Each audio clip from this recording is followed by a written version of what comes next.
Olá pessoal, nós estamos aqui apresentando um trabalho na Universidade do Contestado, um trabalho na área de optometria, e nós vamos tratar hoje da visão binocular. A visão binocular é a capacidade que nos habilita de ver o que nos rodeia tridimensionalmente. Ela nos dá a noção de largura, altura e profundidade para a nossa visão. Este fator é o que nos possibilita cálculos de profundidade e distância dos objetos que nos rodeiam. Cada olho recebe uma imagem, a união e a fusão dessas duas imagens nos permite que uma imagem só, tridimensional, se forme no nosso córtex cerebral. É necessário que isso ocorra para que o nosso sistema visual, motor e sensorial deve estar todo em ordem e trabalhando em sincronia, para que a imagem dos dois olhos chegue ao mesmo tempo no mesmo ponto da retina. Pequenas diferenças entre imagens produzidas por cada olho dentro do seu campo visual é o que forma a sensação de profundidade. Para que isso ocorra, deve haver a visão binocular. Temos aqui um exemplo de uma caixa, tá? Ela possui todas as faces, ela possui 4 faces, mas nós vamos observar essa face aqui, essa primeira face e a segunda. Se nós observarmos apenas com um olho, ela inclinada, nós vamos ver apenas essa face da frente e não essa pequena parte aqui. No momento que a gente abre os dois olhos, observa essa mesma caixa no mesmo grau de inclinação com os dois olhos, nós vamos ter a noção de que ela tem essa profundidade aqui, ó, essa face profunda, e não só essa face da frente aqui, que é como se fosse um desenho em uma folha. Assim se formando a visão binocular e tridimensional, coisa que seja a pessoa que tem um olho só não consegue. Seria essa a explicação a respeito desse experimento que nós fizemos para esse trabalho.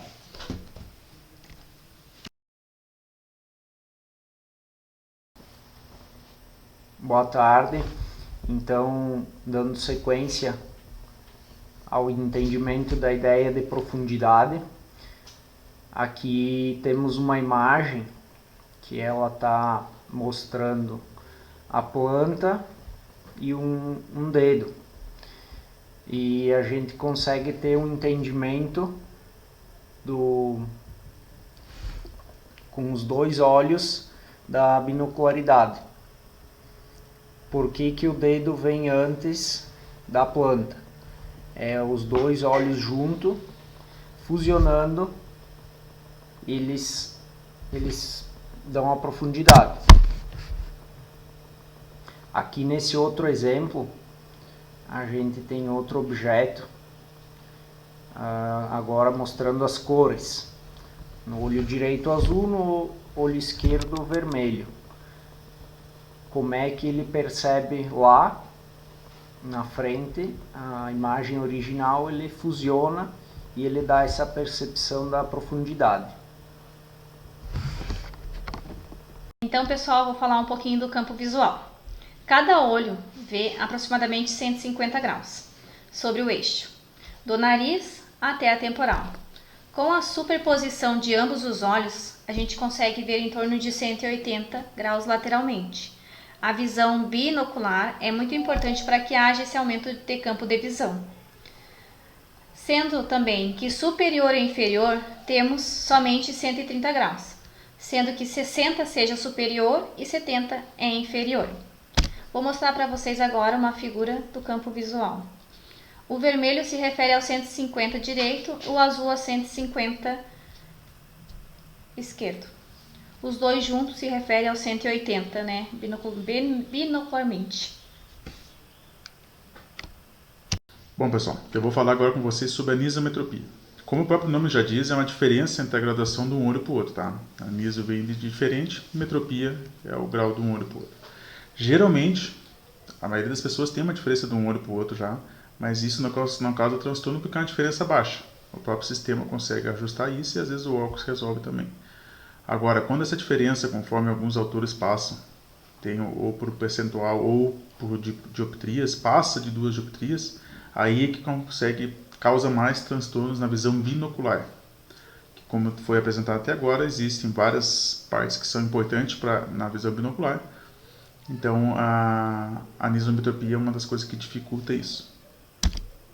Ela causa o que, principalmente? Supressão, que é quando o olho não é corrigido, quando o olho tem diferença, o olho que tem a imagem pior acaba fazendo com que ele desligue, o cérebro ignora esse olho. Vocês imaginem que a pessoa está olhando, com o olho direito ela tem uma visão perfeita, quando fecha, e o olho esquerdo ela tem uma miopia de -2, na visão de longe, por exemplo. O cérebro, quando ele está olhando essa imagem, o cérebro entende bem a imagem de um olho, e como a outra ele não consegue interligar, fusionar uma imagem com outra, ele suprime esse olho para não atrapalhar a pessoa, inclusive, para ela não enxergar duplo e não atrapalhar o que ela está enxergando. Já a ambliopia é diferente. A ambliopia acontece mais em pacientes jovens que têm anisometropia antes dos 6 anos, porque eles ainda estão desenvolvendo o olho. Então o olho precisa ter a captação da imagem para que toda a via óptica funcione bem, a parte sensorial, e quando isso não ocorre, quando ele causa supressão por causa da diferença de imagem, por causa da diferença de grau de um olho para o outro, ele acaba desenvolvendo que esse olho sensorialmente não seja, não consiga captar a imagem do jeito correto. E isso faz com que o olho fique bobo e vago. Ele não tem problema nenhum. Anatomicamente ele é perfeito, não tem nenhuma patologia, mas ele, mesmo corrigido 100% sozinho, mesmo com o outro olho fechado, ele não consegue ter uma boa qualidade visual porque não houve um desenvolvimento da parte sensorial dele. E aqui vocês têm uma imagem de como é que funciona, como é que é a anisometropia.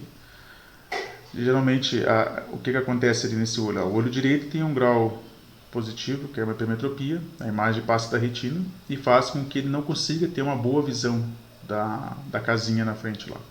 Já o olho esquerdo é emétrope, a imagem está chegando na fóvea, no ponto central da retina ali, e a imagem fica perfeita. Qual é a tendência desse olho? A tendência é o cérebro fazer com que a imagem do olho direito seja ignorada, causando a supressão. Ou seja, a pessoa não vai mais ter visão binocular, ela vai ter uma visão monocular, ela vai enxergar de um olho só. Aquela capacidade que nós falamos agora de ter imagem tridimensional, de conseguir captar a profundidade do objeto, etc., o olho perde. Aquela possibilidade de conseguir capturar de forma rápida distâncias de onde é que estão os objetos, como por exemplo, alguém joga uma caneta, algo parecido. Quem já está passando por esse tipo de coisa tem muita dificuldade em pegar, porque não sabe em que ponto está. Eu vou falar sobre a aniseikonia. Quando as imagens formadas em cada olho são diferentes. Quando ocorre anisometropia e correção pode provocar ampliação da imagem, que também atrapalha a visão binocular. O uso de lente de contato pode ser uma solução. 70% dos pacientes com diferença de grau alto entre os 2 olhos possuem aniseikonia. A gente tem um slide aqui onde mostra a pessoa com uma correção em um olho com +3, o outro olho com -3. Como ela enxerga o objeto, que está diferente, a imagem ainda. Além da diferença de tamanho, a pessoa também tem uma dificuldade na nitidez. E essa nitidez, quando é feita a correção com óculos ou com a lente de contato, ela consegue corrigir a nitidez. Mas o tamanho, a diferença de tamanho que ela enxerga de um olho para o outro, ainda aparece ainda. No slide dá para ver direitinho onde foi corrigido com as lentes ali, e ela continua enxergando a diferença no tamanho dos objetos ainda.